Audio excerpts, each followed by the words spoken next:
Right now, something's happening in New York that most people aren't talking about yet. Wall Street firms are quietly setting up shop in Florida and Texas. Big companies are moving their headquarters south. High-earning professionals are packing up and leaving. And here's what that means. The tax money goes with them. Since 2020, New York has lost over 600,000 residents, and it's getting worse heading into 2026. Meanwhile, Florida picked up more than 700,000 new people. Texas, over 1.4 million.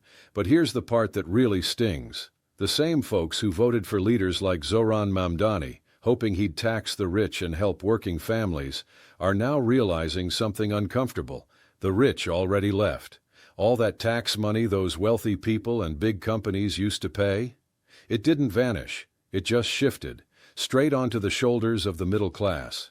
The same middle class that thought the system was finally going to work for them. But the numbers tell a different story. And when it comes to money, numbers don't lie. Wall Street doesn't slam doors. It just quietly leaves. Wall Street doesn't make big announcements when it's heading out. No dramatic press conferences, no goodbye parties. They just relocate, quietly, strategically. Over the last few years, more than 160 financial firms either moved to Florida or opened major offices there. Miami's become a magnet for hedge funds and financial companies. Leadership teams packed up. Operations shifted south. Take Citadel, one of the biggest, most powerful hedge funds in the world. They made Miami their home base now. Goldman Sachs and J.P. Morgan Chase, they've added thousands of jobs outside New York, mostly in Texas and across the Southeast. Sure, the New York skyline still looks impressive. Trading floors are still buzzing. But the future, where companies are hiring next, where the next generation of talent is going, that's happening somewhere else now. And future hiring means future tax dollars. Here's the tax math that explains everything. This number is pretty eye-opening. In New York City, the top 1% of earners pay about 40% of all city income taxes. The top 5%, they cover more than half.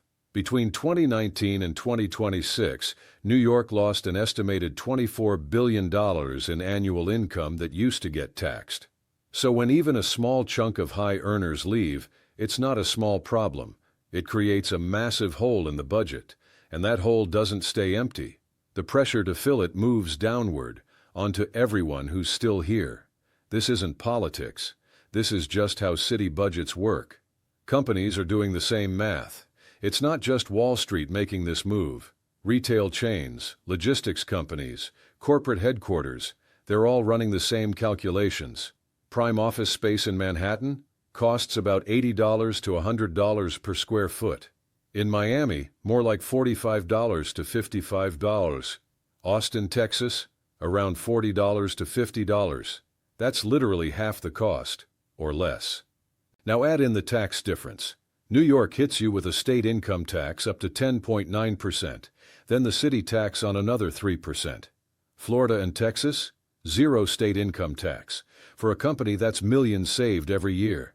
For a worker making $200,000, that's nearly $30,000 more in their pocket annually.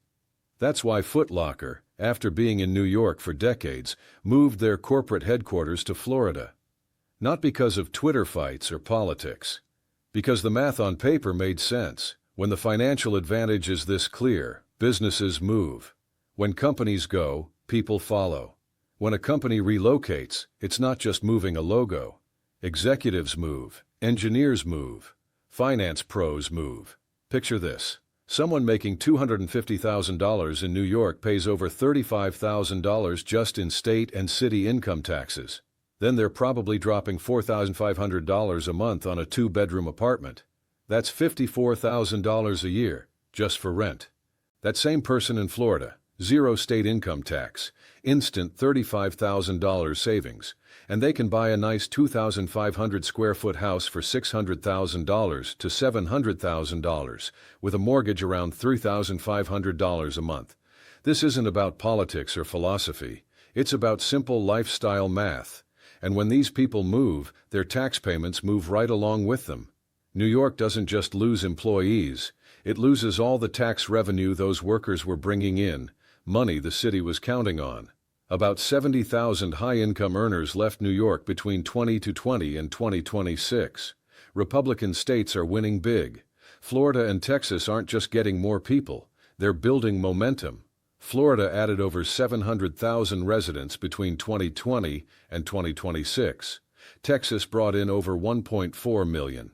These higher-income people bring serious consumer spending.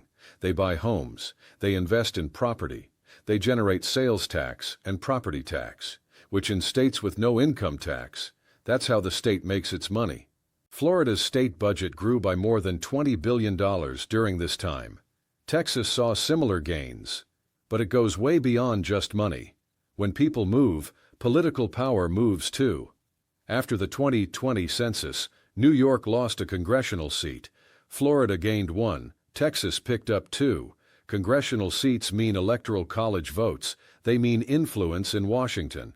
And Republican-led states are gaining while Democratic strongholds are shrinking. That's why Republicans keep pointing to these migration numbers.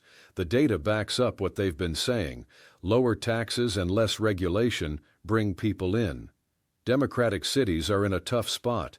Cities like New York run expensive systems. New York City's budget is over $110 billion a year.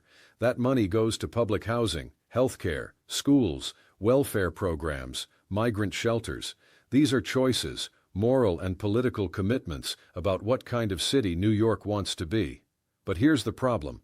Those costs don't go down when companies leave.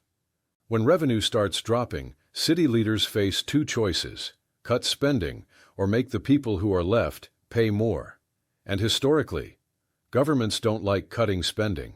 Programs have supporters, unions have power, services have constituencies. So the pressure rolls downhill, right onto the middle class. Zohran Mamdani's promise meets reality. Zohran Mamdani built his whole message around one idea: tax the big corporations more, tax the wealthy more, use that money to help working families. For a lot of voters, that sounded fair. Finally, someone fighting for regular people. But here's the catch. Redistribution only works if the wealthy stick around to be taxed. When rich people and big companies can just pack up and leave, redistribution becomes something else. It becomes concentration. The tax burden gets concentrated on fewer and fewer people. On workers who can't just relocate. On small business owners tied to their neighborhood. On homeowners with roots in their community. On the middle class. And a lot of those middle-class voters supported Mamdani because they thought the rich would finally pay their fair share, not realizing they'd be the ones left holding the bag. Then there's the immigration costs. At the same time, New York is a sanctuary city. That's a moral stance the city has taken, but it comes with a massive price tag. Since spring 2022, New York City has taken in over 200,000 asylum seekers and migrants. The city's already spent over $5 billion on migrant services, and projections show it could hit $12 billion by the end of 2025. Let's break that down. Shelters. The city turned over 200 hotels into emergency shelters, opened more than 210 emergency sites all across the 5 boroughs. And get this, it costs about $383 per day to house each migrant. That's over $11,000 a month per person. Healthcare. Every migrant gets medical screening, ongoing care, emergency services. In 2023 alone, the city spent over $1 billion on migrant healthcare. Schools. New York City schools enrolled over 20,000 new migrant kids in 2023. Many need English language support, extra teachers, specialized help. Cost per student with all these services? About $38,000 a year. Food and basics, 3 meals a day, transportation, legal help, caseworkers, adds hundreds of millions more. Here's the crazy part. The city's spending more per day to house one migrant in a hotel than a lot of working New Yorkers pay for their own rent. Every dollar of this comes from the city budget, which means taxpayers. And that money didn't come from the Wall Street guys who moved to Miami. It didn't come from the companies that went to Texas. It came from the people who stayed behind, the middle class. Daily life feels the squeeze. When budgets get tight and systems get overloaded, you feel it in your everyday life. Schools that just took in 20,000 new students are packed. Teachers are dealing with bigger classes and language barriers. Resources are stretched thin. Hospitals and ERs are busier. Wait times are longer. Emergency shelters that were supposed to be temporary, they're permanent now. Over 210 sites operating in neighborhoods that never expected them. Police are understaffed. Public services are slower. Neighborhoods feel the pressure. This isn't scare tactics. This is what happens when a city's revenue can't keep up with what it's spending. And working-class and middle-class neighborhoods feel it first. There have been incidents that made the news. Migrant-involved crimes, assaults on cops, retail theft rings, safety concerns. Whether these are isolated cases or part of a pattern, they add to a feeling that things are strained.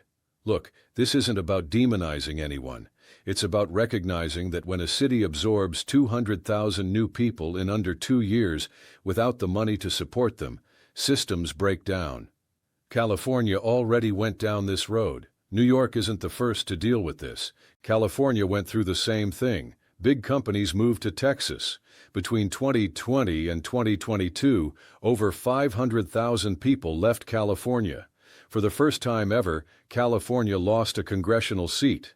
The lesson wasn't about ideology, it was about numbers. When people leave, power leaves with them.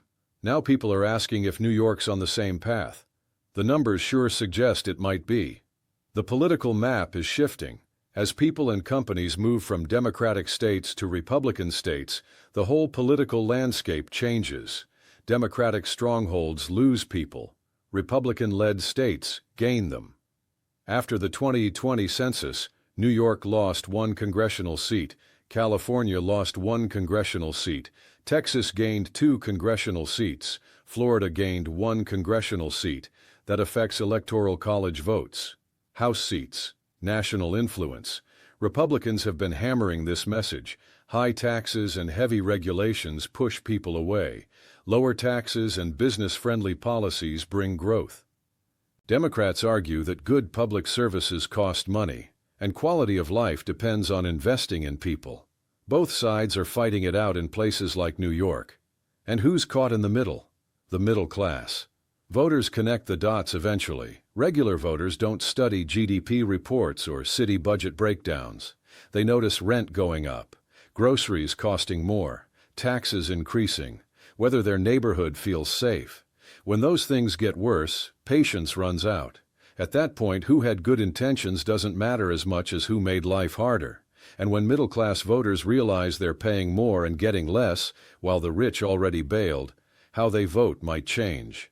The same pattern keeps playing out. Wall Street leaves, companies follow, workers move, tax money dries up. Over 600,000 people left New York between 2020 and 2026. They took about $24 billion in annual income with them. More than 160 financial firms moved to Florida. Office space costs half as much there. Taxes are 14% lower for high earners. Meanwhile, New York took in over 200,000 migrants, spent $5 billion, heading toward $12 billion total. That's $383 per day per person. Over 200 hotels converted, over 20,000 new students. Healthcare costs over $1 billion. The middle class feels more and more pressure. Republican states gained over 2 million people, picked up 3 congressional seats, added billions in new tax revenue. Democratic cities are struggling to keep services running without the money they used to have. These aren't separate stories. They're all connected. The question New York can't ignore. So here's what New York is facing.